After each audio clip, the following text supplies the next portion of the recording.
Imagine un instant, une seule nuit, pas une semaine, pas un mois, pas une année, une seule nuit.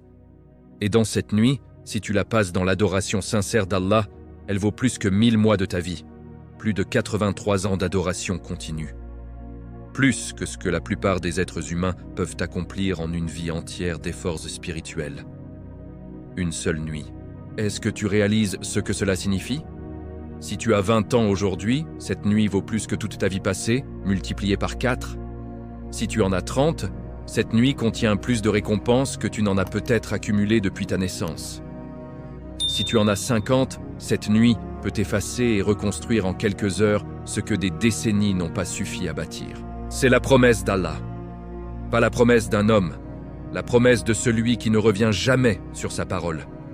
Et pourtant, combien de croyants passent cette nuit à dormir?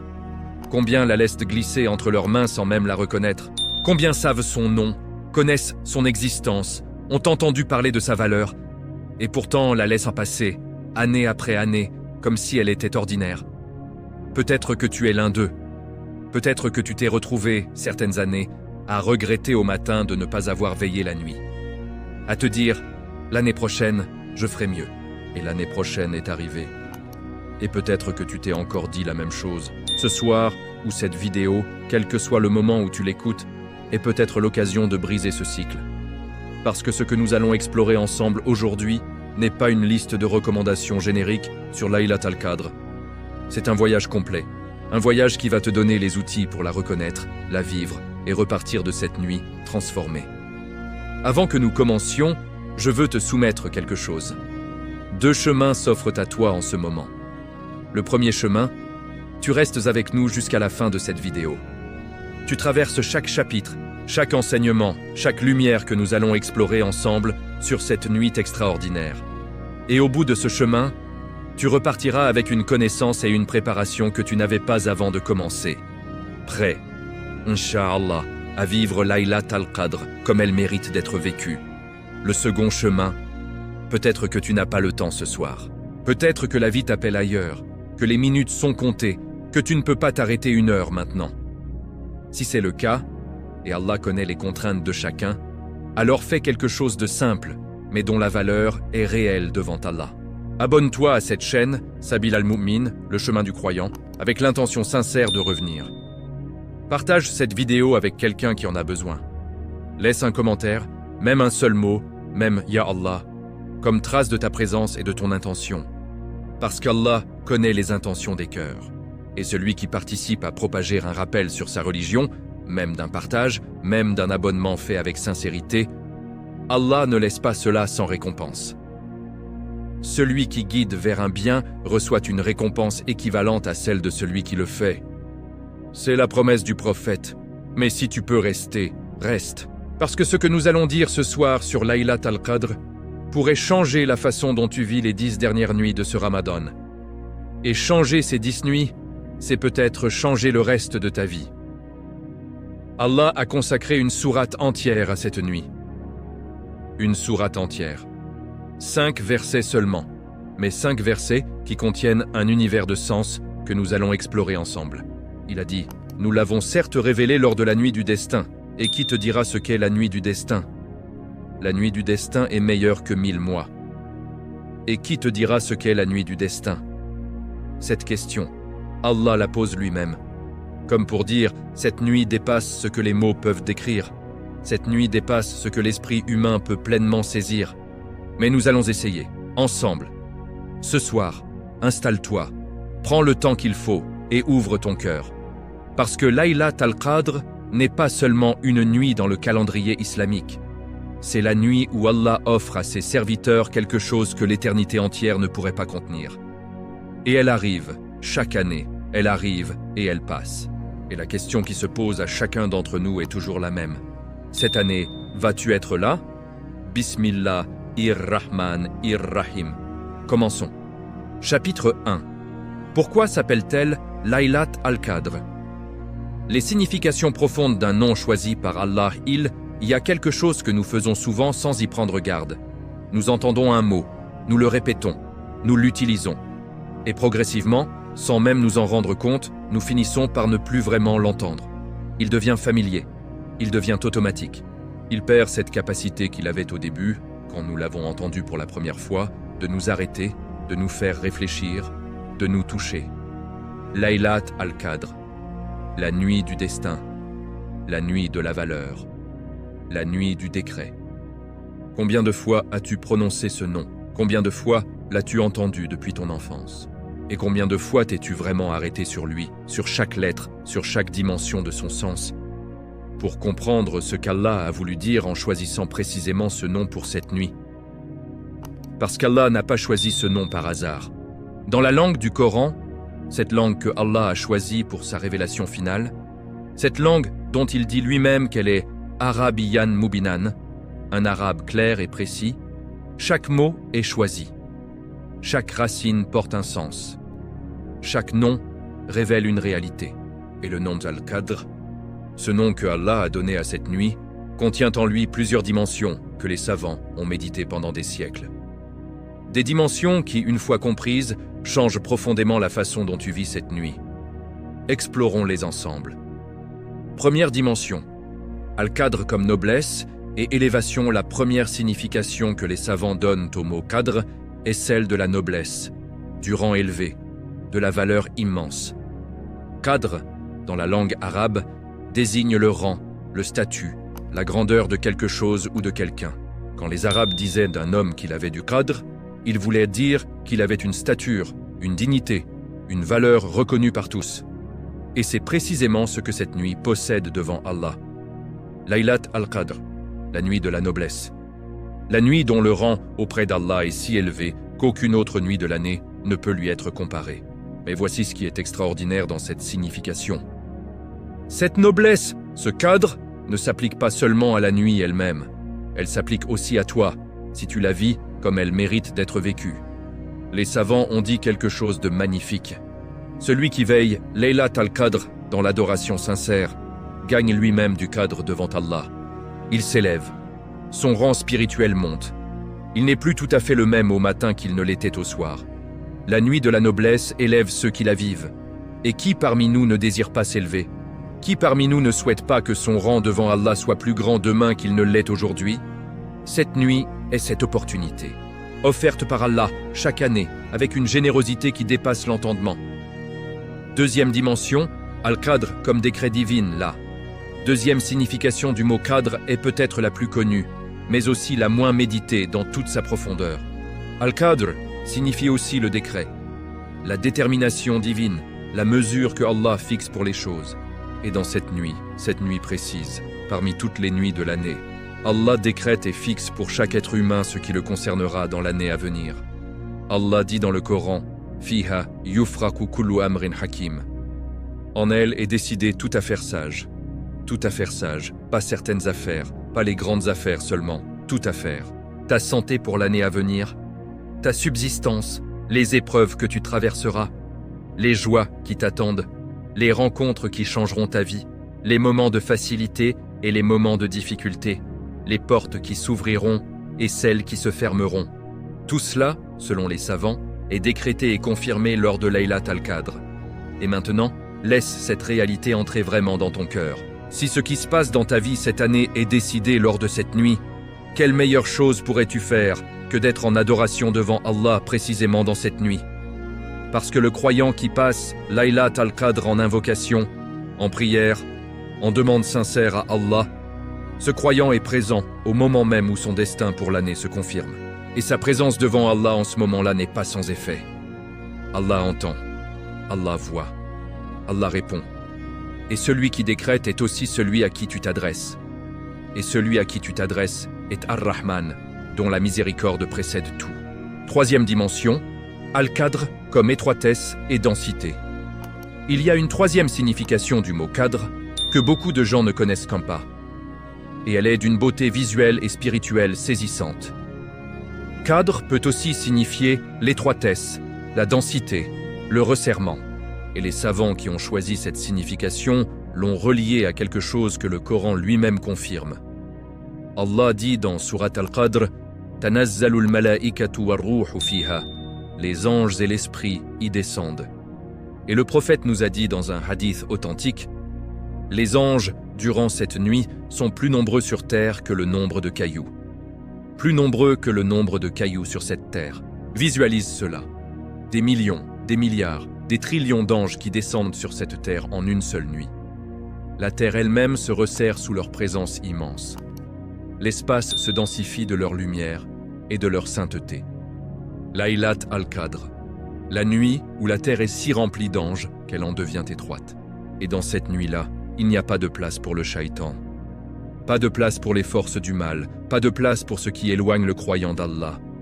Seulement des anges, seulement de la lumière, seulement la proximité divine. Et toi, si tu es en adoration dans cette nuit, tu es littéralement entouré d'anges. Tu es dans une nuit dont la densité spirituelle est incomparable à tout ce que tu vivras dans l'année. Est-ce que tu mesures ce que cela signifie? Quatrième dimension, Al-Qadr comme mesure et valeur infinie. La quatrième signification rassemble et couronne toutes les autres. Al-Qadr est aussi la mesure, et par extension, la valeur qu'on attribue à quelque chose. Et Allah a mesuré cette nuit d'une façon que l'esprit humain ne peut pas vraiment saisir. 1000 mois, khayrun min al-fishar, meilleur que 1000 mois. Les savants ont calculé, 1000 mois, c'est 83 ans et 4 mois. C'est plus que l'espérance de vie moyenne d'un être humain. C'est toute une vie d'adoration continue, sans sommeil, sans pause, sans distraction, concentrée en une seule nuit. Mais voici ce que beaucoup ne réalisent pas. Allah ne dit pas égal à 1000 mois, il dit meilleur que 1000 mois, meilleur. Khayrun. Ce mot en arabe indique une supériorité qui ne se limite pas à la quantité. C'est une supériorité qualitative. Une nuit d'adoration sincère lors de Laylat al-Qadr ne se contente pas d'égaler 1000 mois. Elle les surpasse en qualité, en proximité divine, en transformation intérieure.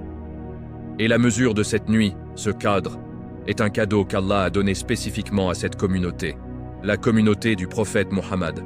Les savants rapportent que le prophète, un jour, a contemplé les longues vies des nations passées, des prophètes et des croyants qui vivaient des centaines d'années et adoraient Allah pendant des siècles entiers. Comment cette communauté pourrait-elle accumuler autant de récompenses que ceux qui ont vécu des siècles? Et Allah, dans sa miséricorde infinie, a répondu. Il lui a donné Laylat al-Qadr, une nuit qui compense, une nuit qui équilibre, une nuit qui dit à chaque croyant de cette communauté « Ta vie est courte, mais je t'ai donné une porte vers l'infini. » Un nom, 4 dimensions, une seule réalité al-Qadr, la noblesse, le décret, la densité, la valeur infinie. 4 dimensions d'un seul nom. 4 façons dont Allah a décrit cette nuit avant même que nous entrions dans ses détails. Et elle se complète avec une cohérence parfaite. Une nuit noble dont le rang est incomparable. Une nuit de décret où ton destin pour l'année se confirme. Une nuit dense, remplie d'anges et de lumière divine. Une nuit de valeur infinie qui vaut plus que toute une vie d'adoration. Tout cela dans une seule nuit, chaque année, en attente. Et la question que ce nom pose directement à ton cœur est simple. Si tu savais qu'il existe un endroit sur Terre où, pendant quelques heures, tu pourrais obtenir plus que ce que 100 vies entières ne pourraient t'apporter, est-ce que tu y irais? La réponse est dans les 10 dernières nuits de Ramadan. Pourquoi Allah a voilé sa date exacte? Avant de terminer ce chapitre, il y a une question qui mérite une réflexion. Pourquoi Allah n'a-t-il pas fixé une date précise pour Laylat al-Qadr? Pourquoi a-t-il laissé cette incertitude? Cette nuit est dans les 10 dernières nuits, probablement dans les nuits impaires, mais sans certitude absolue. Est-ce une punition? Est-ce une difficulté supplémentaire imposée aux croyants? Au contraire. Les savants nous enseignent que le voilement de la date exacte est lui-même une miséricorde. Parce que si Allah avait dit « c'est le 27e soir de Ramadan », les croyants auraient peut-être négligé les autres nuits. Ils se seraient contentés de cette seule nuit et auraient laissé les autres s'écouler sans effort. Mais en voilant la date exacte, Allah nous invite à vivre les 10 dernières nuits dans leur totalité, à chercher, à veiller, à s'efforcer nuit après nuit, à maintenir l'élan spirituel jusqu'à la fin. Le voilement de la date est une invitation à l'effort continu. Et l'effort continu est lui-même une forme d'adoration. Et peut-être, dans la sagesse divine que nous ne percevons pas toujours, peut-être que certains croyants trouveront leur Laylat al-Qadr une nuit et d'autres une autre nuit. Et chacun recevra la récompense complète selon l'effort et la sincérité de son cœur. Al-Kabir, celui qui connaît l'intérieur des choses, sait quelle nuit chaque cœur a besoin de vivre le plus intensément. Nous venons de découvrir quelque chose d'extraordinaire sur le simple nom de cette nuit. Et nous n'avons pas encore parlé de ce qui descend réellement lors de Laylat al-Qadr, de la nature de cette descente des anges, de ce que Jibril, que la paix soit sur lui, vient accomplir sur cette terre pendant ces quelques heures sacrées. C'est ce que nous allons explorer dans le prochain chapitre. Mais avant cela, si ce chapitre t'a touché, si quelque chose dans ces dimensions du mot Qadr a résonné dans ton cœur, fais quelque chose de simple. Partage cette vidéo avec quelqu'un qui prépare Ramadan. Quelqu'un qui veut vivre Laylat al-Qadr cette année d'une façon différente. Quelqu'un dont le cœur cherche sans savoir encore exactement ce qu'il cherche. Et si tu n'es pas encore abonné à Sabil al-Moumin, abonne-toi maintenant.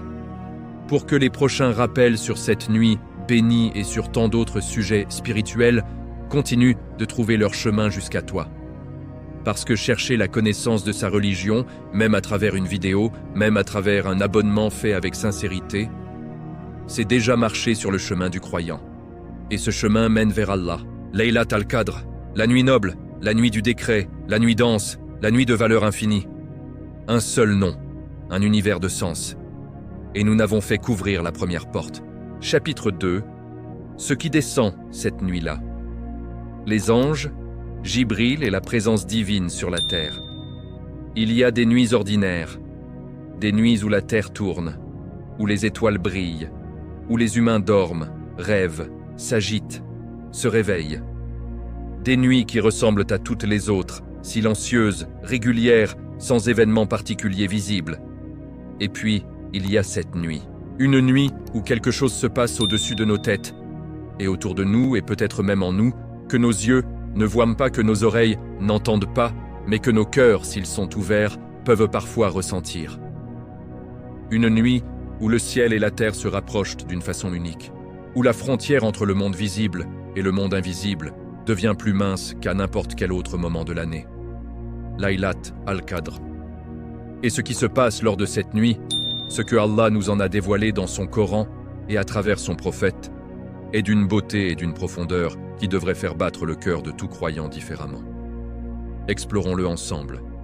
La descente, Tanzil.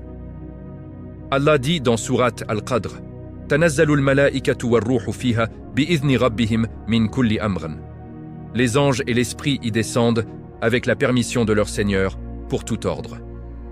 Un verset, quelques mots. Et derrière ces quelques mots, une réalité cosmique d'une ampleur que l'esprit humain peine à contenir.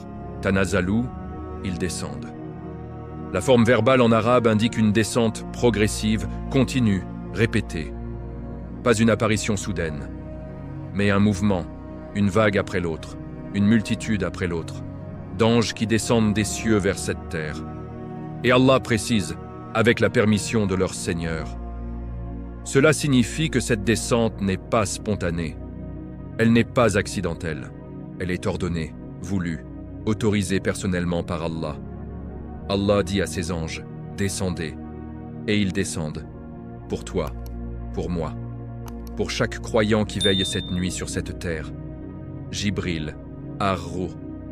Et parmi tous les anges qui descendent lors de Laylat al-Qadr, il y en a un dont Allah fait mention séparément dans ce verset. Ar-Ruh, l'esprit. Les savants de l'exégèse coranique s'accordent à dire que Ar-Ruh, dans ce verset, désigne Jibril, paix sur lui, le plus grand des anges. Celui qu'Allah a choisi comme messager entre lui et ses prophètes. Celui qui a porté le Coran depuis les cieux jusqu'au cœur du prophète Muhammad. Et il est mentionné séparément des autres anges, les anges et l'esprit. Non pas parce qu'il n'est pas un ange, mais pour souligner son rang extraordinaire. Pour dire, parmi tout ce qui descend cette nuit, il y a quelque chose de particulièrement grand. Il y a Jibril lui-même. Réfléchis à cela un instant. Jibril, paix sur lui, est l'ange que Allah a décrit dans le Coran comme Shadid al-Quwa, doté d'une force immense, l'ange dont une seule aile suffirait à obscurcir l'horizon. l'ange dont la présence a fait trembler le prophète lors de la première révélation dans la grotte de Hira. Cet ange descend sur cette terre chaque année lors de Laylat al-Qadr, et il ne descend pas pour une mission ordinaire. Il descend, dit Allah, pour tout ordre, min kulli amr, pour toutes les affaires que Allah a décrétées pour cette année. Il descend portant les destins, portant les décrets, portant la paix, salam, que Allah répand sur cette terre lors de cette nuit. Plus nombreux que les cailloux, le prophète nous a laissé une image d'une précision visuelle extraordinaire pour nous aider à saisir l'ampleur de ce qui se passe lors de Laylat al-Qadr. Il a dit « Les anges durant cette nuit sont plus nombreux sur terre que le nombre de cailloux. » Prends un moment pour visualiser cela. Pense à une plage. Pense aux milliards de grains de sable sous tes pieds. Pense à un désert, immense, infini, dont les grains de sable se comptent en nombre qui dépassent toute arithmétique humaine. Pense à toutes les plages, tous les déserts, toutes les rivières et tous les chemins pierreux de cette planète. Il y a plus d'anges sur cette terre lors de Laylat al-Qadr que tous ces grains de sable et cailloux réunis. Cette terre, la même terre sur laquelle tu marches, sur laquelle tu te prosternes, se remplit d'une présence angélique, d'une densité que nous ne pouvons pas voir, mais qui est réelle. Et une question naturelle se pose. Pourquoi autant d'anges? Pourquoi cette multitude? Les savants nous donnent une réponse qui devrait faire fondre le cœur de tout croyant. Les anges viennent pour assister à l'adoration des croyants. Ils descendent pour être témoins. Pour entourer ceux qui prient, qui récitent le Coran, qui pleurent dans leurs invocations, qui se prosternent dans l'obscurité de la nuit, alors que le monde dort autour d'eux. Chaque croyant qui veille Laylat al-Qadr est entouré d'anges. Des anges qui disent « Amin » à ses invocations. Des anges qui demandent le pardon pour lui. Des anges qui témoignent de sa sincérité devant Allah. Tu n'es jamais seul lors de cette nuit. Le shaitan enchaîné. Il y a quelque chose d'autre qui se passe lors de Laylat al-Qadr. Quelque chose que le prophète nous a enseigné et qui explique pourquoi cette nuit a une saveur spirituelle différente de toutes les autres. Le shaitan, cette force qui passe le reste de l'année à souffler dans les cœurs, à semer le doute, à alourdir les pas qui se dirigent vers la prière, à distraire les esprits qui cherchent Allah, lors de Laylat al-Qadr, il n'a aucun pouvoir. La terre est tellement remplie d'anges qu'il n'y a littéralement plus de place pour lui. C'est pour cela que les croyants qui veillent Laylat al-Qadr rapportent souvent quelque chose d'inhabituel. Une légèreté dans la prière qu'ils ne ressentent pas toujours. Une facilité dans la récitation du Coran. Une douceur dans les larmes. Une présence du cœur dans l'invocation qui semble plus naturelle, plus fluide, moins entravée. Ce n'est pas de l'imagination. Ce n'est pas de la suggestion. C'est la réalité spirituelle de cette nuit. Une nuit dont Allah a vidé l'espace de tout ce qui alourdit, pour le remplir de tout ce qui élève. Salam. La paix qui descend et, au terme de ce verset sur Laylat al-Qadr, Allah ajoute quelque chose qui rassemble tout ce que nous venons de dire. Salamun hiya hatta matla'il fajr. C'est une paix jusqu'à l'apparition de l'aube. Salam, la paix. Pas seulement l'absence de conflit, pas seulement le calme extérieur d'une nuit silencieuse, mais cette paix profonde, totale, intérieure, As-Salam, qui est l'un des noms d'Allah lui-même. Cette nuit est une paix. Elle est entièrement faite de paix. Depuis le coucher du soleil jusqu'à l'apparition de l'aube, Hatta matla'il fajr, tout ce qui se passe lors de cette nuit est sous le signe de la paix divine. Et les anges, dit-on, saluent chaque croyant qu'ils rencontrent lors de cette nuit avec le salam. Ils portent la paix d'Allah à ceux qui veillent, ils la portent comme un manteau, invisible mais réel, autour des épaules de chaque serviteur sincère. Laylat al-Qadr est la nuit où Allah envoie sa paix sur ses serviteurs, directement, personnellement, à travers ses anges. Et cette paix, salam, dure jusqu'à l'aube. Jusqu'au moment où le muezzin appelle à Fajr et où une nouvelle journée commence. Toute la nuit, sans interruption, sans diminution, la paix. Il y a une question qui mérite d'être posée. Pourquoi? Pourquoi Allah a-t-il voulu que cette nuit soit marquée par une descente aussi massive d'anges? Pourquoi cette densité spirituelle extraordinaire? Pourquoi cette paix qui enveloppe toute la nuit? La réponse se trouve dans l'histoire de cette nuit elle-même, dans ce qui s'est passé lors de la toute première Laylati al-Qadr, il y a plus de 14 siècles. C'est la nuit où le Coran a commencé à descendre. Allah dit au début de Sourate Al-Qadr, « Nous l'avons certes révélé lors de la nuit du destin. Nous l'avons révélé. » Le pronom « U » renvoie au Coran. C'est lors de Laylat al-Qadr que le Coran a été révélé. Descendu d'un seul bloc depuis la Law al-Mahfouz, la table préservée, jusqu'au ciel le plus bas, avant de descendre progressivement vers le prophète pendant 23 ans. Et c'est aussi lors d'une Laylat al-Qadr que Jibril, paix sur lui, est venu pour la première fois dans la grotte de Hira et a dit au prophète ces mots qui ont changé le monde. « Lis au nom de ton Seigneur qui a créé. » La nuit où la révélation a commencé. La nuit où la lumière de l'islam a été allumée pour la première fois. La nuit qui a marqué le début d'un message qui continue de toucher des milliards de cœurs jusqu'à aujourd'hui. Cette nuit porte en elle la mémoire de ce premier instant. Et chaque Laylat al-Qadr qui revient est comme un écho de ce moment fondateur, une invitation à recevoir à nouveau, dans son propre cœur, la lumière qui a transformé le monde.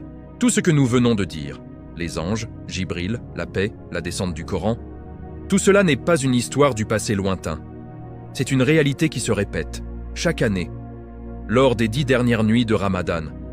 Et si tu veilles cette nuit, si tu te lèves quand le monde dort, si tu déroules ton tapis de prière dans le silence, si tu ouvres le Coran et que tu le récites avec un cœur présent, alors ces anges qui descendent cette nuit-là sont autour de toi.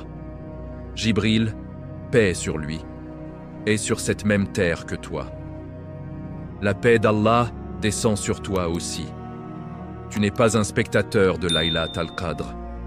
Tu en es un acteur, et ta présence devant Allah lors de cette nuit est vue, entendue et enregistrée par des témoins que tes yeux ne peuvent pas voir mais dont la présence est plus réelle que tout ce que tu touches. Si tu n'as pas encore abonné à Sabil al-Mu'min, fais-le maintenant pour que chaque rappel qui vient te trouve prêt. Et partage cette vidéo avec quelqu'un qui prépare ces 10 dernières nuits. Peut-être que ce partage sera la raison pour laquelle il veillera Laylat al-Qadr cette année. Les anges descendent. Jibril descend. La paix descend. Et toi, es-tu prêt à les accueillir? Chapitre 3. Quand chercher Laylat al-Qadr? La sagesse du voilement et la quête des 10 dernières nuits. Il y a une question que chaque croyant se pose à l'approche de la fin du Ramadan. Une question simple, directe, urgente même. Quand? Quelle nuit exactement? Quel soir dois-je me préparer? Quel moment de l'année est-ce que je dois absolument ne pas laisser passer? Et la réponse, si on la prend superficiellement, pourrait sembler frustrante. Parce que la réponse est « on ne sait pas exactement ». Mais si on la prend en profondeur, avec les yeux du croyant qui cherche la sagesse derrière chaque décision divine, cette réponse devient l'une des plus belles leçons spirituelles que Laylat al-Qadr nous enseigne. Explorons-la ensemble. Ce que le prophète nous a dit. Le prophète ne nous a pas laissé sans guidance sur cette question. Il nous a donné des balises précises, des cercles concentriques qui se resserrent progressivement vers la nuit bénie. Premier cercle, le mois de Ramadan. Laylat al-Qadr est dans le mois de Ramadan. Allah le confirme dans le Coran. Shahru Ramadan alladhi unzila fihi al-Qur'an. Le mois de Ramadan durant lequel le Coran a été révélé. Et puisque le Coran a été révélé lors de Laylat al-Qadr, comme nous l'avons vu dans le chapitre précédent, cette nuit est nécessairement dans ce mois béni. Deuxième cercle, les 10 dernières nuits. Le prophète a dit, dans un hadith rapporté par Abu Huraira, que Allah lui a montré Laylat al-Qadr, puis qu'il l'a oublié. Et il a dit à ses compagnons, « Cherchez-la dans les 10 dernières nuits. » Les 10 dernières nuits de Ramadan. Ce n'est plus 30 nuits à veiller, c'est 10. Allah a resserré la recherche par miséricorde pour ses serviteurs. Et le prophète lui-même, que la paix et les bénédictions d'Allah soient sur lui, vivait ces 10 nuits d'une façon radicalement différente du reste du mois. Aïcha, que Allah soit satisfait d'elle, nous rapporte. Quand les 10 dernières nuits de Ramadan entraient, le prophète serrait sa ceinture, veillait la nuit entière et réveillait sa famille. 3 choses. Il serrait sa ceinture, expression arabe qui signifie se préparer intensément, se retrousser les manches, se couper des plaisirs habituels. Il veillait la nuit entière, pas une partie, la nuit entière. Et il réveillait sa famille. Il ne voulait pas que ceux qu'il aimait ratent cette opportunité. Si le prophète vivait ces 10 nuits ainsi, quel signal cela nous donne-t-il sur leur importance? Troisième cercle, les nuits impaires. Le prophète a encore resserré la recherche en disant « Cherchez Layla al-Qadr dans les nuits impaires des 10 dernières nuits de Ramadan. La 21e, la 23e, la 25e, la 27e, la 29e, 5 nuits, 5 opportunités. 5 portes vers la nuit qui vaut plus que 1000 mois. La nuit du 27, une précision supplémentaire. Parmi ces nuits impaires, les savants et les compagnons du prophète ont accordé une attention particulière à la nuit du 27. Ubay ibn Ka'b, que Allah soit satisfait de lui, l'un des plus grands compagnons et l'un des meilleurs récitateurs du Coran, affirmait avec une grande conviction que Laylat al-Qadr était la nuit du 27. Et quand on lui demandait sur quelle base il s'appuyait, il citait des signes que le prophète lui avait enseignés, dont nous parlerons dans le prochain chapitre. Mais les savants nous mettent en garde contre une erreur fréquente. Se concentrer uniquement sur la nuit du 27 au point de négliger les autres nuits impaires, voire les autres nuits des 10 dernières, est une erreur qui peut nous faire passer à côté de Laylat al-Qadr elle-même. Parce que la date exacte de Laylat al-Qadr peut varier d'une année à l'autre selon l'avis de certains savants. Et même si elle était fixe, nous n'en avons pas la certitude absolue. La sagesse est donc de traiter chacune des nuits impaires des 10 dernières comme si elle pouvait être Laylat al-Qadr. Mais pourquoi ce voilement? Pourquoi Allah n'a-t-il pas simplement dit « c'est la nuit du 27 » et mis fin à toute incertitude? Il y a dans la Sunna un récit qui éclaire cette question d'une façon saisissante. Le prophète est sorti un soir pour annoncer à ses compagnons la date exacte de Laylat al-Qadr. Il s'apprêtait à leur dire. Il avait l'information. Il voulait la partager. Et à ce moment précis, 2 hommes parmi les musulmans se disputaient. Une querelle, des mots échangés avec colère, une discorde entre 2 cœurs qui auraient dû être unis. Et le prophète s'est arrêté. Et la connaissance de la date exacte, cette connaissance qu'il allait transmettre, lui a été retirée. Il a dit à ses compagnons, « Je suis sorti pour vous informer de Laylat al-Qadr, mais un tel et un tel se sont disputés, et elle m'a été retirée. Et peut-être que cela est meilleur pour vous. Cherchez-la dans la 9e, la 7e et la 5e. Peut-être que cela est au meilleur pour vous. » Le prophète lui-même, dans sa sagesse et sa connaissance de Allah, a vu dans ce voilement une bonté divine. Pas une punition, pas un manque, une bonté. Et cette bonté, les savants l'ont expliquée de plusieurs façons. La première, si la date était connue avec certitude, les croyants pourraient concentrer tous leurs efforts sur une seule nuit et négliger le reste. Le voilement les oblige à maintenir l'effort sur toutes les nuits impaires, et cet effort prolongé est lui-même une récompense. La deuxième, le fait de chercher quelque chose qu'on n'est pas sûr d'avoir trouvé maintient le cœur dans un état d'humilité, d'espoir et de vigilance spirituelle que la certitude ne produirait pas. La troisième, et peut-être la plus belle, Allah aime voir ses serviteurs chercher. Il aime voir le croyant se lever nuit après nuit, épuisé peut-être, incertain peut-être, mais debout, persistant, refusant de baisser les bras. Cherchez-la. C'est un verbe d'action, c'est une invitation à la quête. Et la quête elle-même est une forme d'adoration. Il y a une compréhension superficielle de la quête de Laylat al-Qadr qui se résume à ceci. Veiller la nuit, faire des prières supplémentaires, réciter du Coran et espérer que cette nuit soit la bonne. Et c'est déjà bien, c'est déjà précieux. Mais les savants de spiritualité islamique nous invitent à une compréhension plus profonde. Chercher Laylat al-Qadr, c'est aussi chercher Allah. C'est utiliser ces nuits comme une occasion de se retourner vers lui, avec une sincérité qu'on ne mobilise pas toujours dans le quotidien de l'année. C'est profiter de cette période où le shaitan est enchaîné, où les anges descendent, où la miséricorde divine est à son comble, pour aller plus loin dans sa relation avec Allah que d'habitude. Ibn Rajab al-Hanbali, l'un des grands savants de l'islam, a dit quelque chose de magnifique. Celui qui cherche Laylat al-Qadr doit chercher avant tout à purifier son cœur, car la nuit bénie n'entre que dans un cœur préparé pour la recevoir. Un cœur préparé, un cœur qui a fait le ménage, un cœur qui s'est réconcilié avec Allah et avec les autres. Un cœur qui arrive dans ces 10 nuits sans rancœur, sans négligence, sans l'alourdissement d'un péché qu'on n'a pas encore demandé à Allah de pardonner. Prépare ton cœur. Et Laylat al-Qadr trouvera son chemin jusqu'à lui. Il y a une pratique que le prophète accomplissait chaque année lors des 10 dernières nuits de Ramadan et qu'il n'a jamais abandonné jusqu'à sa mort. Le itikaf, la retraite spirituelle dans la mosquée. Se couper du monde, rester dans la maison d'Allah. Consacrer ces 10 nuits et ces 10 jours entièrement à l'adoration, à la récitation, à l'invocation, à la réflexion. Le itikaf est la façon la plus directe de ne pas rater Laylat al-Qadr. Parce que celui qui est en retraite spirituelle pendant les 10 dernières nuits ne peut pas la manquer, quelle que soit la nuit où elle tombe.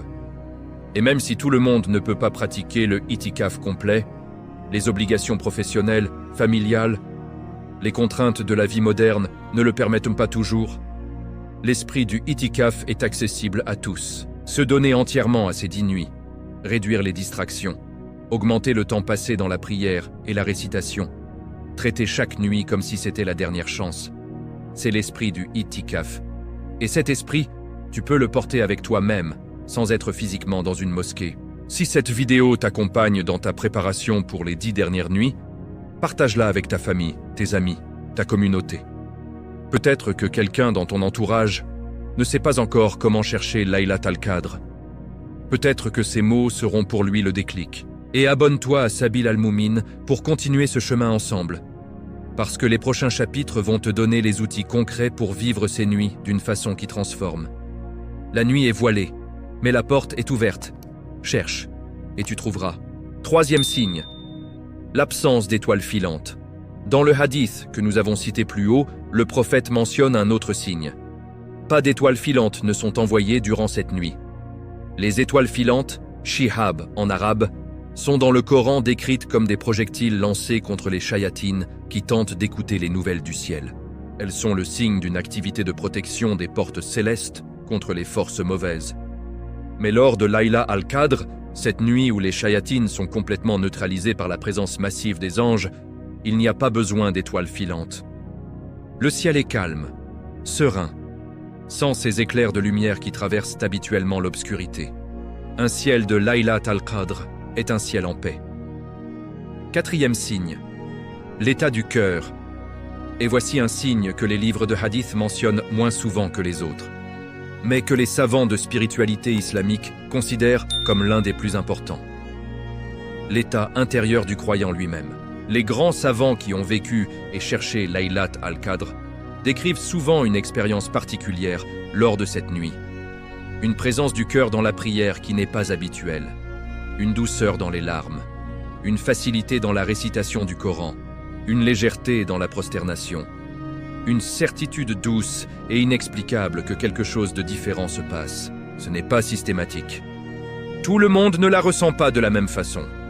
Et l'absence de ce ressenti ne signifie pas qu'on n'est pas en train de vivre Laylat al-Qadr, car la récompense est liée à l'effort sincère et à la foi, pas nécessairement à une expérience émotionnelle particulière. Mais pour ceux à qui Allah accorde cette faveur, cette saveur spirituelle particulière lors de l'une des nuits impaires des 10 dernières, c'est un signe à ne pas ignorer. Sois attentif à ton cœur. Il connaît parfois des vérités que ta raison n'a pas encore formulées. 5e signe. La pluie et la tranquillité, certains savants mentionnent d'autres signes que le prophète a évoqués dans différents hadiths, notamment la possibilité que la pluie tombe lors de cette nuit, ou que les chiens n'aboinent pas, ou que l'atmosphère soit particulièrement tranquille. Ces signes-là sont mentionnés dans des hadiths dont la solidité est discutée par les spécialistes, et les savants nous conseillent de ne pas en faire des critères absolus. Parce qu'il y a un danger dans une lecture trop littérale des signes de Laylat al-Qadr, le danger de conditionner son effort spirituel à la présence ou à l'absence de signes extérieurs. Le danger de dire « Je n'ai pas vu le soleil se lever sans rayon ce matin, donc ce n'était peut-être pas Laylat al-Qadr » et d'en tirer une déception qui affaiblit la foi plutôt qu'une motivation qui la renforce. Les signes sont des confirmations, pas des conditions. Que tu vois les signes ou non, la récompense de Laylat al-Qadr est liée à ton adoration sincère de cette nuit. Le prophète a dit « Quiconque passe Laylat al-Qadr en adoration par foi et dans l'espoir de la récompense, ses péchés passés lui seront pardonnés. » Foi et espoir de la récompense. Pas après avoir vérifié les signes météorologiques. Adore, avec foi, avec espoir, et laisse les signes être ce qu'ils sont, des lumières supplémentaires sur un chemin que tu marches déjà. Et si tu ne la reconnais pas, il y a une dernière chose importante à dire dans ce chapitre. Certains croyants passent les 10 dernières nuits de Ramadan avec une certaine anxiété. Et si je ne la reconnais pas? Et si je la vis sans savoir que c'est elle? Et si je passe à côté? La réponse du prophète à cette anxiété est directe et apaisante. Il ne nous a jamais demandé de reconnaître Laylat al-Qadr pour en recevoir la récompense. Il nous a demandé de la chercher, de la vivre, d'adorer Allah durant ces nuits avec foi et sincérité. La reconnaissance est une grâce supplémentaire qu'Allah accorde à certains. Mais elle n'est pas une condition pour recevoir la récompense. Le croyant qui passe chaque nuit impaire des 10 dernières dans l'adoration sincère ne peut pas rater Laylat al-Qadr, parce qu'il sera nécessairement présent la nuit où elle tombe. Et Allah, Al-Basir qui voit tout, Al-Khabir qui connaît chaque intention, sait qui était là, qui s'est levé. Qui a choisi la prière plutôt que le sommeil? Qui a choisi la récitation plutôt que l'écran? Il sait. Et il récompense. Si ces chapitres nourrissent ta préparation pour Laylat al-Qadr, partage cette vidéo avec quelqu'un qui cherche lui aussi. Et abonne-toi à Sabil al-Mu'min pour ne rater aucun des prochains rappels. Parce que dans les chapitres qui suivent, nous allons entrer dans le cœur de cette nuit, la supplication la plus précieuse et les meilleures adorations à accomplir. Les signes sont là, dans le ciel, dans le soleil du matin, dans le silence de la nuit. Et dans ton propre cœur, ouvre les yeux, ouvre le cœur et cherche. Chapitre 5. La supplication la plus précieuse. Ce que le prophète a enseigné à Aïcha pour cette nuit, il y a des moments dans l'histoire islamique qui sont si beaux, si intimes, si chargés de sens qu'on a l'impression, en les lisant, d'assister à quelque chose de précieux. Ce chapitre raconte l'un de ces moments. Une femme, une question, et une réponse du prophète qui traverse 14 siècles pour arriver jusqu'à nous ce soir, intacte, lumineuse, d'une profondeur qui continue de toucher les cœurs comme au premier jour. La question d'Aïcha Aïcha, que Allah soit satisfait d'elle, la mère des croyants, l'épouse bien-aimée du prophète, celle à travers qui une immense partie de la sunna nous est parvenue, a posé un jour au prophète une question. Une question simple, directe, pratique. Elle lui a dit « Ô messager d'Allah, si je sais quelle nuit est Laylat al-Qadr, que dois-je dire durant cette nuit ?» Réfléchis à cette question un instant. Aïcha ne demande pas comment reconnaître la nuit. Elle ne demande pas quels actes accomplir. Elle ne demande pas combien de rakats prier. Elle demande « Que dois-je dire ?» Comme si elle savait, avec la finesse spirituelle qui la caractérisait, que lors de cette nuit extraordinaire, la parole la plus importante est la parole adressée à Allah. Que l'invocation est le cœur de Laylat al-Qadr. Que ce qu'on dit à Allah dans cette nuit porte une dimension qui dépasse tout le reste. Et le prophète lui a répondu. La réponse, 5 mots qui contiennent tout, le prophète lui a dit. Dis, Allahumma innaka afuwun tuhibbul afwa fa'afu anni. Allahumma innaka afu tuhibbul afwa fa'afu anni. Oh Allah, tu es al-afou, celui qui efface. Tu aimes l'effacement, efface-moi. Rapporté par At-Tirmidhi. Hadith authentique. 5 mots dans le cœur de cette invocation. 5 mots que le prophète, lui qui connaissait Allah mieux que quiconque, lui à qui Allah parlait directement, a choisi pour la nuit la plus précieuse de l'année. Pas une longue litanie, pas une liste exhaustive de demandes, pas une supplication complexe réservée aux savants. 5 mots, accessibles à tout le monde, et pourtant d'une profondeur infinie. Méditons sur chacun d'eux. Allahumma, l'appel direct Allahumma. C'est la façon dont on appelle Allah en arabe dans la supplication. Une contraction de Ya Allah avec une intensité supplémentaire. Une invocation directe, personnelle, intime. Pas une formule froide, pas un protocole distant. Mais l'appel d'un serviteur à son Seigneur, direct, sans intermédiaire, avec toute la confiance de celui qui sait qu'il entend. Et commence cette invocation par Allahumma, c'est déjà poser le cœur au bon endroit. C'est dire, je m'adresse à toi, personnellement. Ce soir, maintenant. Innaka afuwun, tu es al-afouwin naka afouwun. Tu es al-afou. Et voici le cœur de cette supplication. Le nom d'Allah que le prophète a choisi pour cette nuit entre toutes les nuits. Al-afou. Ce nom mérite qu'on s'y arrête longuement, parce qu'il est souvent traduit simplement par « le pardonneur ». Et cette traduction, bien qu'exacte, ne rend pas justice à toute sa profondeur. Al-Afu vient de la racine « afa », qui signifie effacer, supprimer, faire disparaître complètement.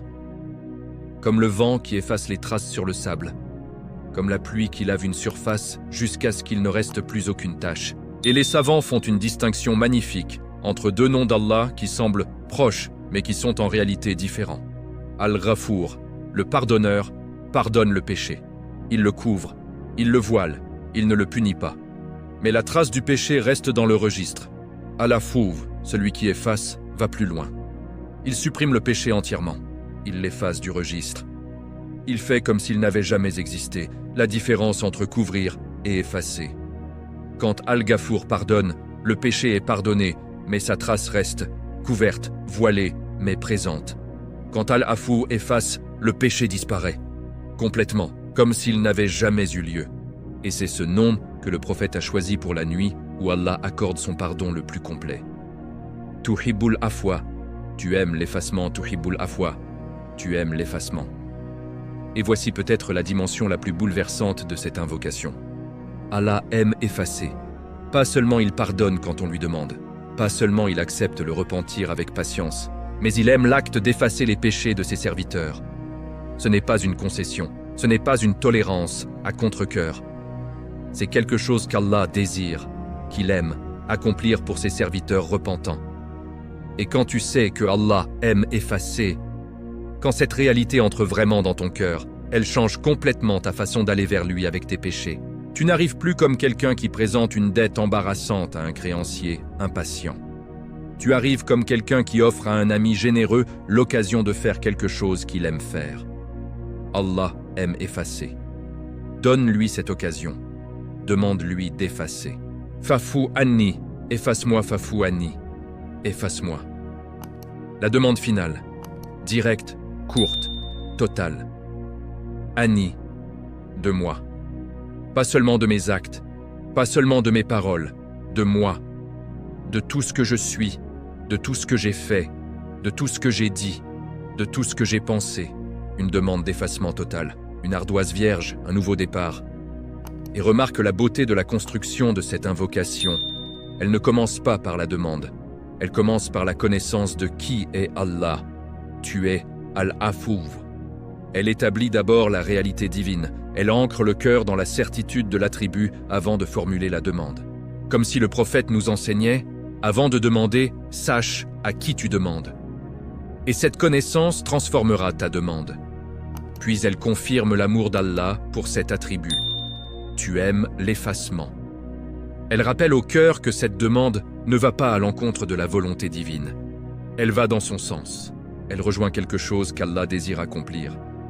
Et seulement alors vient la demande, efface-moi. Connaissance, amour, demande. 3 étapes dans une seule invocation. Pourquoi cette invocation pour cette nuit? On pourrait se demander, pourquoi le prophète a-t-il choisi cette invocation spécifiquement pour Laylat al-Qadr? Pourquoi pas une demande pour le paradis? Pour la santé? Pour la famille? Pour les bénédictions de cette vie et de l'autre? La réponse est dans la compréhension de ce que Laylat al-Qadr est réellement. Cette nuit est avant tout une nuit de retour, une nuit de réconciliation avec Allah, une nuit où la distance qui s'est peut-être creusée entre le serviteur et son Seigneur au cours de l'année peut être effacée, complètement, totalement, définitivement. Et pour que cette réconciliation soit complète, pour que ce retour soit vraiment un nouveau départ, il faut que l'ardoise soit vierge. L'effacement des péchés est le fondement sur lequel toutes les autres grâces de Laylat al-Qadr peuvent s'installer. Quand Al-Afu a effacé tes péchés, quand tu repartes de cette nuit avec une âme aussi pure que le jour où tu es né, alors tout le reste devient possible. Les portes du paradis s'ouvrent plus grandes. Les demandes mondiales trouvent un chemin plus dégagé. La relation avec Allah recommence sur des bases nouvelles. L'effacement d'abord, le reste ensuite.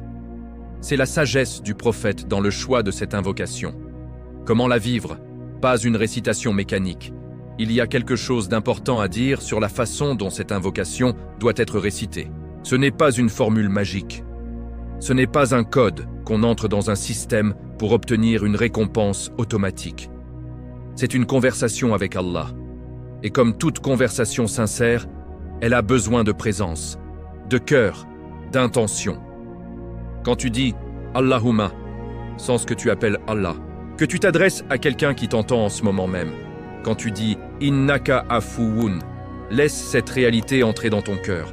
Allah est al-afouv, vraiment, pour toi, maintenant. Quand tu dis « Tuhibbul afwa », laisse cette information changer quelque chose en toi. Il aime effacer. Tu ne lui fais pas une faveur en demandant. Tu lui offres l'occasion de faire quelque chose qu'il aime.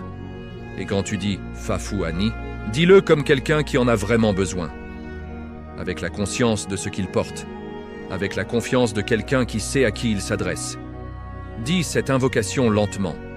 Répète-la. Laisse chaque mot faire son chemin. Une invocation pour toute la communauté, il y a une version légèrement élargie de cette invocation que certains savants recommandent également. Allahumma innaka afuwun tuhibbul afwa fa'fu anna, farfu anna, efface-nous. Du singulier au pluriel, de Ani, efface-moi, à Anna, efface-nous. Parce que Laylat al-Qadr n'est pas seulement une nuit pour soi, c'est une nuit pour toute la communauté.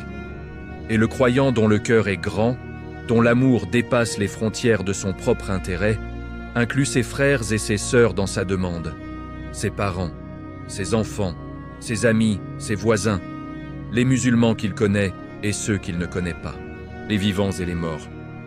Une seule invocation, mais un cœur assez grand pour y mettre toute la communauté. Si ce chapitre t'a touché, si tu emportes avec toi cette invocation pour les prochaines nuits impaires, partage cette vidéo avec quelqu'un qui cherche quoi dire lors de Laylat al-Qadr. Peut-être que ces 5 mots changeront sa façon de vivre cette nuit. Et abonne-toi à Sabil al-Moumin pour continuer ce chemin. Parce que dans le prochain chapitre, nous allons explorer les meilleures adorations à accomplir lors de cette nuit bénie. Allahumma innaka afuwun tuhibbul afwa fa'fu anna. Dis-le ce soir, dis-le demain soir, dis-le chaque nuit impaire jusqu'à la fin de Ramadan, et laisse Al-Afou faire ce qu'il aime faire. Chapitre 6. Les meilleures adorations de Laylat al-Qadr. Comment vivre cette nuit dans sa plénitude?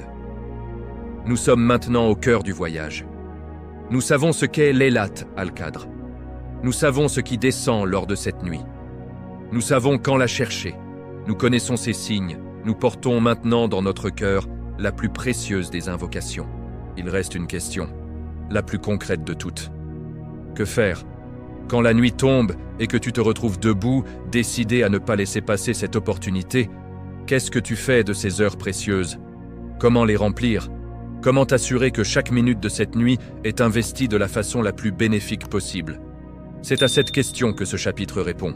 Un principe fondamental avant de commencer, avant d'entrer dans les adorations elles-mêmes, il y a un principe que les savants posent toujours en premier. La qualité avant la quantité. Laylat al-Qadr n'est pas une compétition de volume. Ce n'est pas celui qui prie le plus grand nombre de rak'at, qui récite le plus grand nombre de sourates, qui fait le plus grand nombre de dhikr, qui en tire le plus de bénéfices. C'est celui qui est le plus présent. Le prophète nous a enseigné que les actes les plus aimés d'Allah sont ceux qui sont accomplis avec constance, même s'ils sont peu nombreux. Et les savants de spiritualité islamique ont toujours dit que 2 rak'at priés avec un cœur pleinement présent valent infiniment mieux que 20 rak'at accomplis mécaniquement, le cœur ailleurs. Cette nuit, cherche la présence, cherche la connexion, cherche Allah dans chaque acte. Et à partir de ce principe, explorons les adorations que le prophète et ses compagnons accomplissaient lors des 10 dernières nuits de Ramadan. Première adoration, la prière de nuit, Qiyam al-Layl. La prière de nuit est le pilier central de Laylat al-Qadr. C'est autour d'elle que tout le reste s'organise. Le prophète a dit « Quiconque passe Laylat al-Qadr en adoration parfois et dans l'espoir de la récompense, ses péchés passés lui seront pardonnés. » Rapporté par Al-Bukhari et Muslim Qiyaman, en se tenant debout, en priant, en accomplissant cet acte physique et spirituel de se dresser devant Allah dans la nuit alors que le monde dort. Mais comment prier lors de Laylat al-Qadr? La sunna nous enseigne que le prophète priait des rakats longues lors des nuits de Ramadan. Des rakats dans lesquels il récitait de longues sourates. Des rakats dans lesquels il se tenait debout si longtemps que ses pieds enflèrent parfois. Et quand Saïcha lui demandait pourquoi il s'imposait cela alors qu'Allah lui avait pardonné tous ses péchés, il répondait « Ne devrais-je pas être un serviteur reconnaissant ?» La prière de nuit lors de Laylat al-Qadr n'est pas une obligation. C'est un choix. Un choix que le cœur reconnaissant fait librement. Combien de rakats? Les savants s'accordent à dire qu'il n'y a pas de nombre fixe. 2 rakats priés avec présence du cœur valent mieux que 20 priés dans la distraction. L'important est de se lever, de commencer et de laisser la nuit faire le reste. Et il y a quelque chose de particulier dans la prosternation lors de Laylat al-Qadr que les savants recommandent. Le sujud long, la prosternation prolongée. Rester le front posé sur le sol dans cet état de proximité maximale avec Allah que le prophète a décrit en disant « Le serviteur est au plus proche de son Seigneur quand il est en prosternation et laissez le temps s'arrêter.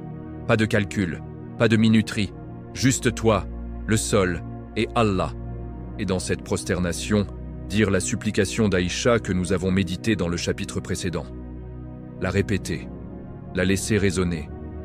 Laissez Al-Afouvu entendre son nom dans ce moment de proximité absolue. Deuxième adoration, la récitation du Coran. Le Coran et Laylat al-Qadr sont inséparables. C'est lors de Laylat al-Qadr que le Coran a commencé à descendre. Et lors de chaque Laylat al-Qadr qui revient, réciter le Coran est une façon de célébrer et de commémorer ce lien originel. Le prophète récitait beaucoup de Coran lors des nuits de Ramadan. Et Jibril, paix sur lui, venait le retrouver chaque Ramadan pour réviser avec lui l'intégralité du Coran. Mais comment réciter le Coran lors de Laylat al-Qadr? Pas nécessairement en cherchant à terminer le plus grand nombre de pages. Pas en parcourant rapidement les versets pour atteindre un objectif quantitatif. Avec tadabour, la méditation profonde. Choisir quelques versets, les lire lentement, les relire, s'arrêter sur les mots, laisser le sens descendre, laisser le Coran parler directement au cœur. Il y a des versets qui sont particulièrement recommandés lors de Laylat al-Qadr. Surat al-Qadr elle-même. Ces 5 versets que nous avons explorés ensemble depuis le début de ce voyage. Ayat al-Kursi. Ce verset immense sur lequel les savants ont dit que celui qui le récite le soir est protégé jusqu'au matin. Les dernières sourates du Coran, Al-Ikhlas, Al-Falaq, An-Nas, que le prophète recommandait de réciter 3 fois chaque matin et chaque soir. Et pour ceux qui le peuvent, réciter Sourate Yasin. Les savants rapportent que le prophète l'a qualifié de cœur du Coran. Et la réciter lors de cette nuit avec l'intention du pardon et de la miséricorde divine est une pratique que de nombreux savants recommandent. Le Coran de Laylat al-Qadr n'est pas un Coran qu'on parcourt, c'est un Coran qu'on habite. Troisième adoration, le dhikr et l'istighfar. La mention d'Allah, dhikr, est l'une des adorations les plus accessibles et les plus puissantes de Laylat al-Qadr. Pas besoin d'être debout, pas besoin d'un espace particulier, pas besoin de conditions spéciales. La langue peut faire du dhikr en tout temps, en tout lieu, et le cœur suit la langue quand elle est sincère. Le prophète recommandait lors des 10 dernières nuits de Ramadan de multiplier certaines formules particulières. Subhanallah, gloire à Allah. Une affirmation que Allah est pur de toute imperfection, élevé au-dessus de tout ce qui lui est indigne. Alhamdulillah, louange à Allah. Une reconnaissance que tout ce qui est bon dans ta vie vient de lui. Que la gratitude est la réponse juste à tout ce qu'il t'a donné. Allahu Akbar, Allah est le plus grand, Allah. Un repositionnement constant du cœur qui rappelle que tout ce qui semble grand dans ce monde, les peurs, les problèmes, les puissances humaines, est infiniment petit devant Allah. La ilaha illallah. Il n'y a de divinité qu'Allah. Le fondement de tout. L'affirmation qui résume la foi entière en quelques mots. Et parmi tous les dhikrs de Laylat al-Qadr, l'istighfar, la demande de pardon, occupe une place centrale. Astaghfirullah. Je demande le pardon d'Allah. Simple, répétable, et d'une efficacité que le prophète a décrite dans des termes qui devraient nous faire répéter cette formule sans cesse lors de cette nuit. Il a dit que Allah descend chaque nuit vers le ciel le plus bas et dit « Qui m'invoque pour que je lui réponde? Qui me demande pour que je lui donne? Qui me demande pardon pour que je lui pardonne ?» Et lors de Layla al-Qadr, cette nuit où les anges descendent, où la miséricorde divine est à son comble, cette invitation divine résonne avec une intensité incomparable. Allah demande « Qui veut que je lui pardonne ?» Répond. Quatrième adoration, le dua personnel. Et voici peut-être l'adoration la plus intime de toutes, la supplication personnelle. Tes propres mots, ta propre langue, tes propres demandes. Les savants nous enseignent que lors de Laylat al-Qadr, après l'invocation d'Aïcha, après les dhikrs, après la prière, il faut prendre un moment pour parler à Allah avec ses propres mots. Pas une formule apprise, pas une liste récitée de mémoire, mais une conversation vraie, un cœur qui s'ouvre, une âme qui dit à Allah ce qu'elle n'ose peut-être dire à personne d'autre. « Ya Allah, j'ai besoin de ceci. Ya Allah, je souffre de cela. Ya Allah, protège ceux que j'aime. Ya Allah, guide mon enfant. Ya Allah, guéris ce malade. Ya Allah, facilite ce qui me semble impossible. » Lors de Laylat al-Qadr, cette nuit où Al-Qayyum fait subsister toute chose, où Al-Qawi peut intervenir là où nulle force humaine ne peut atteindre, aucune demande n'est trop grande, aucune demande n'est trop petite. Et les savants recommandent quelque chose de pratique pour ne pas oublier ces demandes dans l'émotion de la nuit. Prépare ta liste avant la nuit. Écris avant que la nuit commence tout ce que tu veux demander à Allah. Ta famille, ta santé, ton travail, ta foi, tes proches malades, les morts que tu aimes, la communauté musulmane, tes péchés dont tu veux être libéré, tes rêves que tu n'oses plus formuler, tes peurs que tu portes seul. Écris tout. Et lors de la nuit, déroule cette liste devant Allah, un point après l'autre, avec foi, avec espoir, avec la certitude que As-Sami entend chaque mot. Laylat al-Qadr est la nuit où tu peux tout demander. Ne pars pas les mains vides. Et voici une adoration que beaucoup oublient lors de Laylat al-Qadr, mais que les savants considèrent comme l'une des plus importantes. La sadaqa, l'aumône. Donner lors de Laylat al-Qadr multiplie la récompense d'une façon que rien d'autre ne peut égaler. Parce que donner lors d'une nuit qui vaut 1000 mois signifie que chaque dirham, chaque euro, chaque centime donné avec sincérité lors de cette nuit porte en lui la récompense de 1000 mois de sadaqa. Le prophète était naturellement généreux. Mais lors du Ramadan, et particulièrement lors des 10 dernières nuits, sa générosité atteignait un niveau que ses compagnons décrivaient comme plus rapide que le vent. Rapide comme le vent, sans hésitation, sans calcul, sans retenue.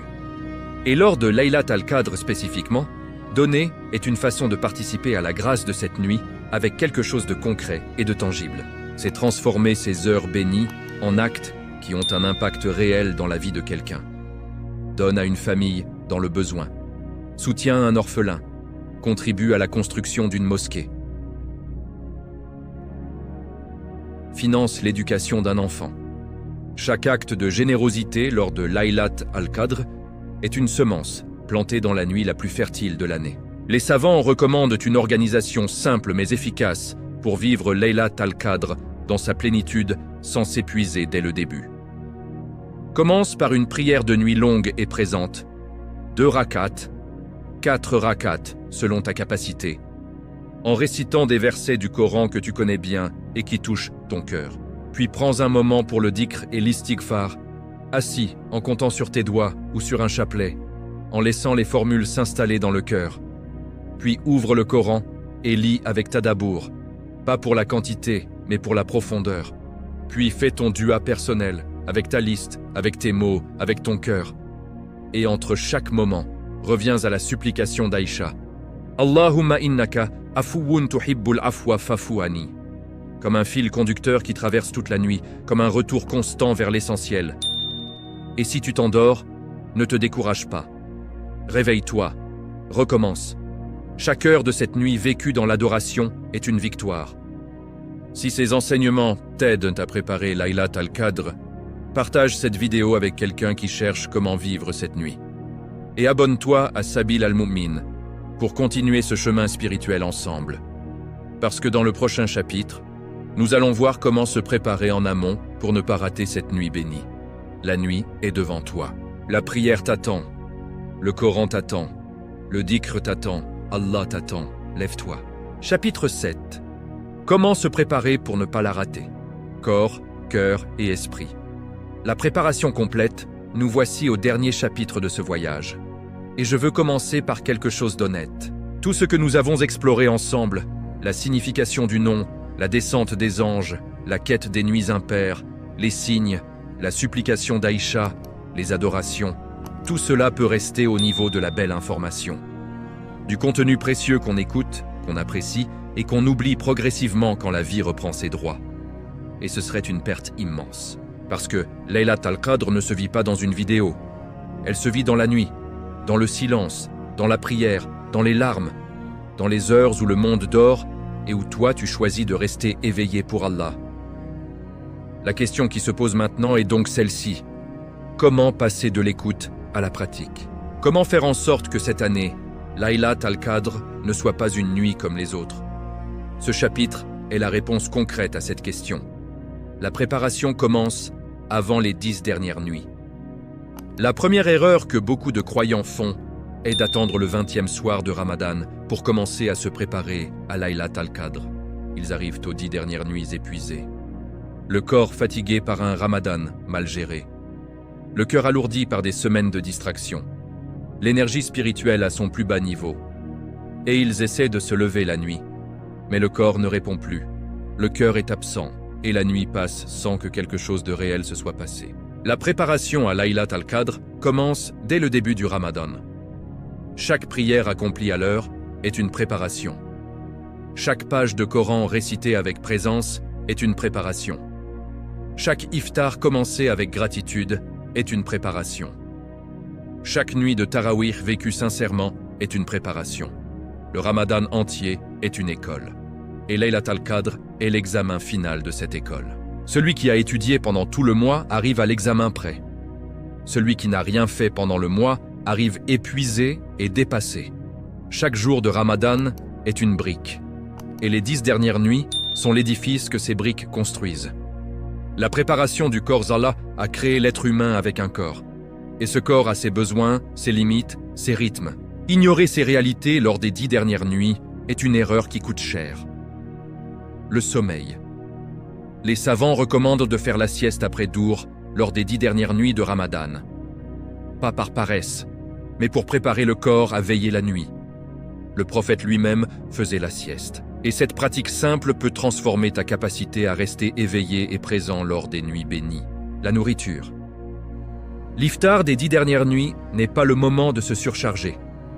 Un estomac trop plein alourdit le corps, ralentit l'esprit, invite au sommeil. Les compagnons du prophète mangeaient légèrement lors des 10 dernières nuits. Assez pour avoir de l'énergie, pas assez pour être alourdi. Mange léger à l'iftar. Mange substantiel au suhur. Et entre les deux, garde le corps en état de servir ton âme. Les distractions physiques. Les 10 dernières nuits ne sont pas le moment des longues soirées avec les amis, des films tardifs, des réseaux sociaux à minuit. Chaque heure de veille dépensée dans la distraction est une heure volée à Laylat al-Qadr. Le prophète serrait sa ceinture lors des 10 dernières nuits. Il se coupait des habitudes ordinaires pour consacrer entièrement son énergie à Allah. Protège ton énergie. Elle appartient à ces nuits. Si la préparation du corps est importante, la préparation du cœur l'est infiniment plus. Parce qu'on peut être physiquement éveillé lors de Laylat al-Qadr et pourtant passer à côté de son essence. Et on peut être fatigué, les yeux lourds, le corps épuisé, et pourtant vivre cette nuit avec une profondeur que les anges témoignent. La différence est dans le cœur. Et le cœur a besoin d'être préparé. Première préparation du cœur. Se réconcilier. Si tu portes une rancœur, si une relation est brisée, si tu dois une excuse à quelqu'un, si tu n'as pas demandé pardon à quelqu'un que tu as blessé, règle cela avant les 10 dernières nuits. Parce que le cœur qui porte de la rancœur est un cœur alourdi, un cœur fermé. Et un cœur fermé reçoit difficilement la lumière de Laylat al-Qadr. Le prophète nous a dit que les portes du paradis s'ouvrent le lundi et le jeudi, et que les péchés des serviteurs sont pardonnés, sauf pour 2 personnes qui se sont brouillées. Allah dit à leur sujet, laissez-les jusqu'à ce qu'ils se réconcilient. Ne laisse pas une brouille voiler ta Laylat al-Qadr. Réconcilie-toi, pardonne, demande pardon. Deuxième préparation du cœur, l'intention. Les savants insistent sur ce point avec une constance qui révèle son importance. Avant que les 10 dernières nuits commencent, formule ton intention. Dis-la à Allah. Dis-lui, Ya Allah, je veux vivre ces nuits pour toi. Je veux chercher Laylat al-Qadr avec sincérité. Je veux que tu trouves mon cœur présent lors de cette nuit. Et si ma faiblesse me dépasse, aide-moi, soutiens-moi, garde-moi éveillé pour toi. Cette intention est elle-même une adoration. Et Allah, Al-Kabir qui connaît l'intérieur des choses, récompense les intentions sincères même quand le corps ne suit pas toujours. Troisième préparation du cœur. Se rappeler pourquoi. Dans la fatigue des nuits, dans les moments où le sommeil semble plus fort que la volonté, rappelle à ton cœur pourquoi tu es là. Rappelle-toi de tes péchés et de la promesse d'effacement d'Al-Afou. Rappelle-toi de ceux que tu aimes et pour qui tu veux demander Allah. Rappelle-toi de la mort qui peut venir avant le prochain Ramadan. Rappelle-toi des 1000 mois et du fait que tu n'en auras peut-être pas 1000 autres devant toi. La conscience de la mort est l'un des meilleurs carburants de l'adoration. Il y a une troisième dimension de la préparation que les savants modernes ajoutent avec sagesse. La préparation mentale et organisationnelle. Prépare ta liste de dus avant la nuit. Comme nous l'avons dit dans le chapitre précédent, écris tout ce que tu veux demander à Allah. Sois précis, sois complet. Prépare les sourates que tu veux réciter. Choisis celles que tu connais par cœur ou celles que tu veux lire dans le mouchaf. Prépare ton espace de prière, propre, calme, orienté vers la Qibla. Dis à ta famille que ces nuits sont différentes. Le prophète réveillait sa famille. Il ne vivait pas Laylat al-Qadr seul dans son coin pendant que les siens dormaient. Il voulait que ceux qu'il aimait partagent cette grâce avec lui. Fais de ces 10 nuits un événement familial, un projet commun, une course vers Allah que tu fais avec ceux que tu aimes. Et si tu as des enfants, implique-les selon leur âge, pas pour les épuiser, mais pour qu'ils grandissent avec le souvenir de nuits spéciales où leur famille se levait ensemble pour Allah. Ces souvenirs d'enfance, ils restent, ils façonnent. Ils deviennent plus tard la fondation d'une foi adulte. Il y a une question que beaucoup de croyants n'osent pas poser, par honte peut-être, ou par peur de la réponse. Et si je m'endors? Et si une nuit passe et que je n'ai pas pu la veiller? La réponse est simple, et elle est dans la miséricorde d'Al-Ghaffar. Tu recommences la nuit suivante, pas de découragement, pas de « j'ai tout raté, autant abandonné », pas de spirale de culpabilité qui t'empêche de te lever la nuit d'après. Le shaitan utilise précisément ce piège contre les croyants. Il fait en sorte qu'ils ratent une nuit, puis il leur souffle que c'est trop tard, que tout est perdu, qu'il ne sert plus à rien d'essayer. Ne l'écoute pas. Chaque nuit impaire des 10 dernières est une nouvelle chance, une nouvelle porte, un nouveau début. Et même une seule heure d'adoration sincère lors de la vraie Laylat al-Qadr vaut plus que tout ce que tu pourrais accomplir dans le reste de ta vie. Une heure. Une seule. Sois là. Il y a quelque chose que les savants recommandent pour le matin qui suit chaque nuit des 10 dernières. Ne laisse pas la transition entre la nuit et le jour effacer ce que tu as vécu. Après Fajr, avant de dormir si tu en as besoin, prends quelques minutes, assis, dans le silence, et dis simplement à Allah, « Ya Allah, si cette nuit était Laylat al-Qadr, accepte de moi, et si elle ne l'était pas, donne-moi la force de continuer jusqu'à ce que je la trouve. » Cette invocation du matin est elle-même une adoration. Elle maintient le lien. Elle garde le cœur dans l'état de chercheur sincère qui ne baisse pas les bras. Et le chercheur sincère, Allah ne le laisse pas repartir les mains vides. Il y a quelque chose que je veux te laisser en terminant ce chapitre. Peut-être que tu écoutes cette vidéo et tu penses à quelqu'un. Un ami qui a du mal à trouver la motivation spirituelle. Un frère qui s'est éloigné de la prière. Une sœur qui traverse une période difficile et dont le cœur a besoin de la lumière de Laylat al-Qadr. Envoie-lui cette vidéo. Maintenant. Sans attendre. Peut-être que Laylat al-Qadr sera cette année la nuit qui change quelque chose pour lui. Et peut-être que ton partage, ce geste simple de quelques secondes, sera le moyen qu'Allah a choisi pour que cette lumière arrive jusqu'à son cœur. Celui qui guide vers un bien reçoit une récompense équivalente à celle de celui qui le fait. Partage. Et laisse Allah faire le reste. Laylat al-Qadr arrive. Cette année encore. Fidèle. Certaine. En attente. La question n'est pas de savoir si elle viendra.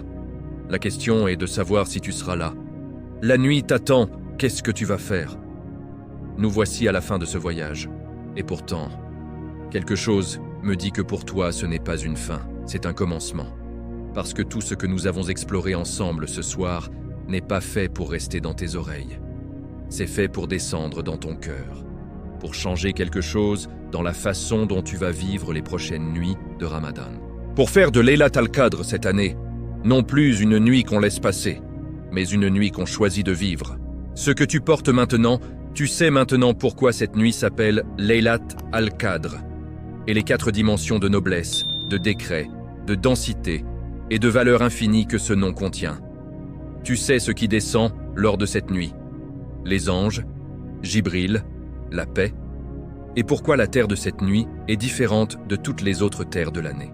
Tu sais quand la chercher dans les nuits impaires des 10 dernières nuits de Ramadan, et pourquoi le voilement de sa date exacte est lui-même une miséricorde divine.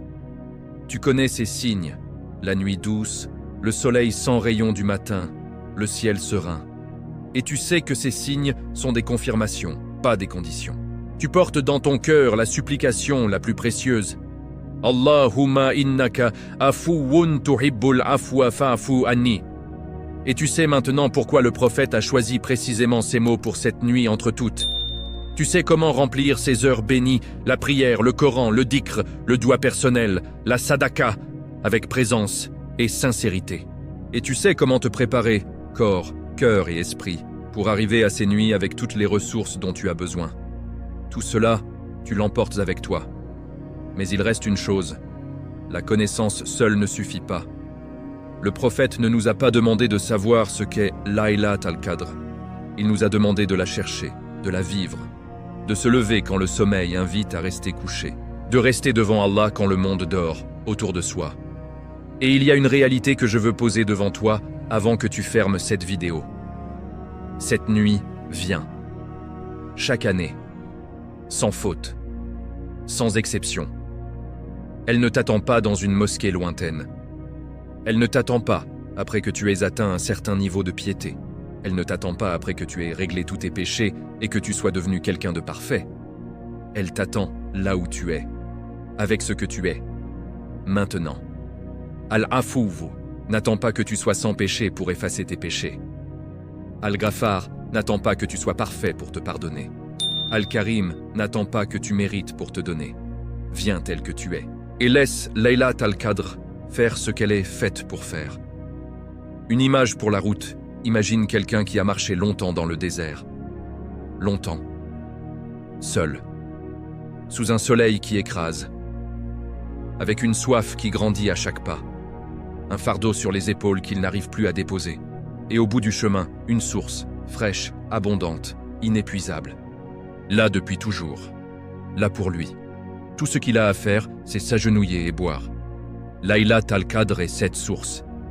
Et les 10 dernières nuits de Ramadan sont le moment où elle est à portée de main. Plus proche que d'habitude, plus accessible.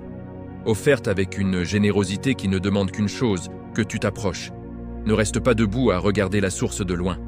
Agenouille-toi et bois.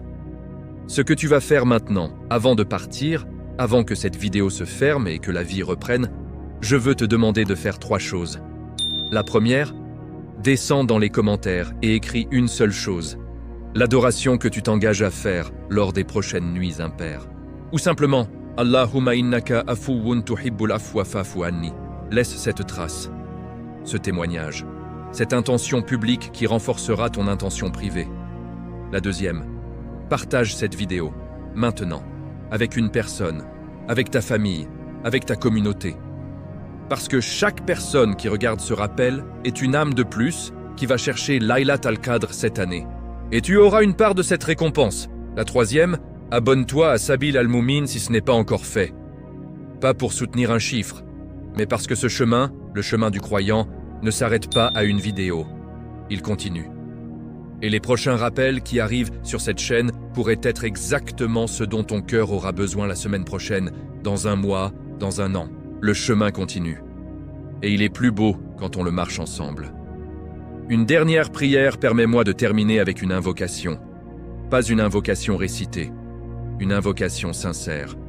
Pour toi, pour moi, pour chaque personne qui a regardé cette vidéo et qui porte dans son cœur le désir de vivre Laylat al-Qadr comme elle mérite d'être vécue. Ya Allah, tu sais combien de cœurs ont écouté ce rappel ce soir.